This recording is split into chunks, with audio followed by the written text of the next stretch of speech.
Assalamualaikum warahmatullahi wabarakatuh. Mohon izin memperkenalkan diri, nama saya Irki Fasul dengan NIM 240201020963. Saya merupakan salah satu mahasiswa pada Universitas Cyber Asia. Di sini saya ingin mempresentasikan terkait jawaban dari tugas ujian akhir semester program studi digital Innovative Entrepreneurship.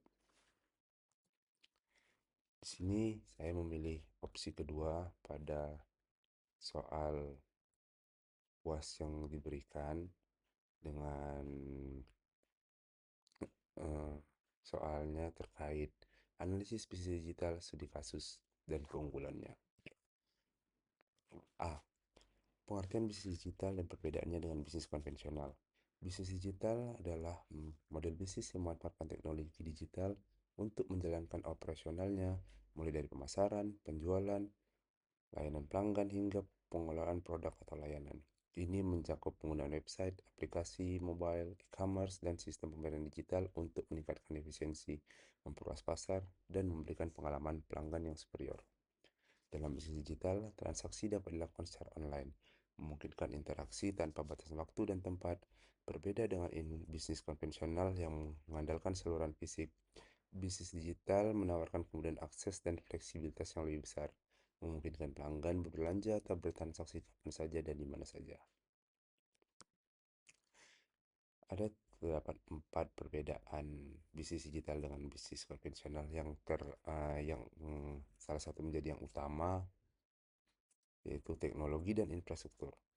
Bisnis digital memanfaatkan teknologi canggih seperti aplikasi mobile, IoT, big data, AI, dan sistem pembayaran digital. Bisnis konvensional lebih mengandalkan sistem tradisional dengan integrasi teknologi yang minimal. Jangkauan pasar, bisnis digital memiliki jangkauan pasar global melalui platform tanpa batasan geografis. Bisnis konvensional terbatas pada pasar lokal atau regional karena ketergantungan pada lokasi fisik. Model operasional, transaksi dan interaksi pelanggan dalam bisnis digital sering otomatis, menghemat waktu dan biaya. Bisnis konvensional mengadakan interaksi langsung yang lebih memakan waktu dan biaya. Pemasaran dan promosi. Pemasaran digital menggunakan media sosial, iklan digital, SEO, dan email marketing. Bisnis konvensional menggunakan iklan cetak, promosi toko fisik, serta periklan TV atau radio. B. Jenis-jenis bisnis digital. Ada 3 jenis bisnis digital. Yang pertama, versi digital dari bisnis non-digital. Itu model bisnis tradisional yang bertransformasi ke digital, seperti retail offline menjadi toko online. Produk tetap sama, namun akses lebih mudah. Contoh Tokopedia, Bukalapak itu contoh retail, Netflix, Spotify itu contoh streaming. Fasilitator digital dari bisnis non-digital. Itu yaitu bertindak sebagai perantara antara konsumen dan penyedia layanan atau produk melalui platform digital. Tidak memproduksi langsung, hanya menghubungkan. Itu contoh Gojek atau Grab, itu transportasi. Tokopedia, Bukalapak itu marketplace. Bisnis digital hybrid menggabungkan elemen konvensional dan digital. Perusahaan menjalankan operasional tradisional namun juga memanfaatkan teknologi digital untuk jangkauan dan efisiensi. Contoh IKEA itu contohnya, dia itu salah satu retail dengan menggunakan e-commerce. C. Studi kasus. Saya di sini ngambil studi kasus tentang bisnis digital perusahaan Gojek. Profil Gojek, perusahaan Gojek itu sendiri. Gojek merupakan perusahaan teknologi terkemuka di Indonesia yang menawarkan layanan berbasis aplikasi berawal dari platform ojek online. Gojek kini berkembang pesat dengan memperluas layanannya ke berbagai bidang seperti pengiriman makanan, itu kita lebih dikenal dengan GoFood, pengantar barang kita kenal dengan GoSend, pembayaran digital kita kenal dengan GoPay, serta layanan keuangan. Dengan ekosistem layanan yang terintegrasi dalam satu aplikasi, Gojek telah merevolusi cara masyarakat Indonesia berinteraksi dengan teknologi, memberikan kemudahan dan efisiensi dalam kehidupan sehari-hari. Jenis bisnis digital yang diterapkan oleh Gojek yaitu Gojek mengadopsi bisnis digital hybrid yang secara efektif menggabungkan elemen digital dan fisik. Meskipun operasional Gojek sepenuhnya melalui aplikasi mobile, platform digital ini berfungsi sebagai penghubung vital antara penyedia layanan itu pengemudi restoran toko, dengan konsumen. Gojek berhasil mengintegrasikan berbagai layanan yang sebelumnya terpisah, menciptakan ekosistem yang komprehensif dan mudah diakses.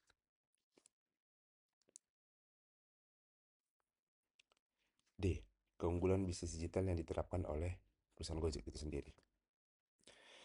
Pasar tanpa batas.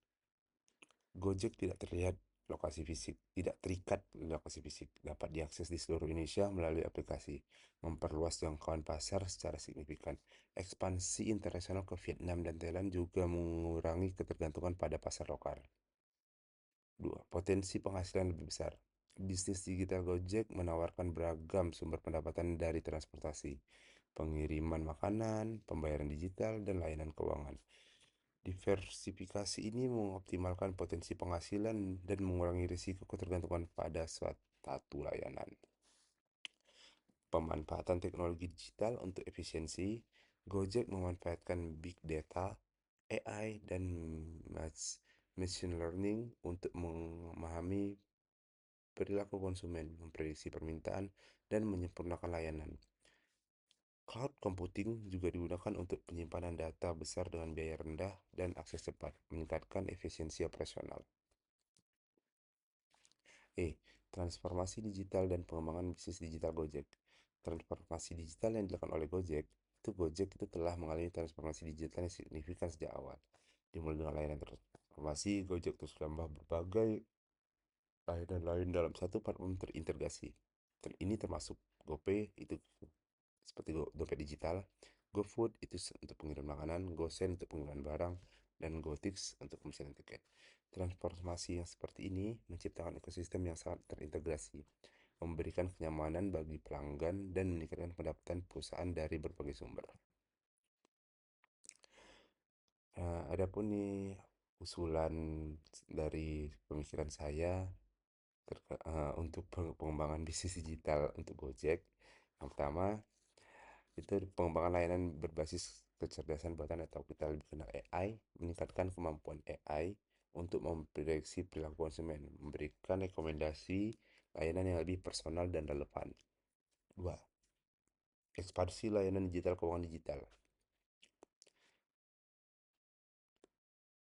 Memperluas sektor keuangan digital dengan layanan pinjaman mikro atau investasi, meningkatkan keterlibatan pengguna dan membuka sumber pendapatan baru. Ketiga, penerapan teknologi blockchain, mengimplementasikan blockchain untuk meningkatkan integritas dan keamanan transaksi digital, terutama di sektor pembayaran dan layanan keuangan. Yang keempat, meningkatkan kolaborasi dengan sektor pemerintah dan pendidikan. Itu menjalin kemitraan untuk menyediakan solusi transportasi efisien dan aman bagi pelajar atau pegawai pemerintah. Sampai kita pun kesimpulan dari presentasi saya mengenai bisnis digital ini, yaitu Gojek merupakan contoh sukses perusahaan yang berhasil mengadopsi bisnis digital hybrid, mengintegrasikan berbagai layanan dalam satu platform aplikasi. Keunggulan bisnis digital yang diterapkan Gojek seperti pasar tanpa batas, potensi penghasilan pasar, dan pemanfaatan teknologi digital telah mendorong pertumbuhan pesatnya. Untuk tetap relevan dan terus berkembang, Gojek perlu melanjutkan transformasi digital dan berinovasi dalam menghadapi tantangan serta perubahan teknologi yang cepat. Dengan menerapkan solusi berbasis teknologi seperti AI, blockchain, dan ekspansi ke sektor keuangan, Gojek dapat memperkuat posisinya sebagai pemimpin pasar di industri digital Indonesia dan Asia Tenggara. Sekian presentasi saya terhadap tugas UAS saya pada kali ini. Mohon maaf jika dalam penyampaian banyak kurang dan terdapat kesalahan. Wabillahi taufiq wal hidayah. Assalamualaikum warahmatullahi wabarakatuh.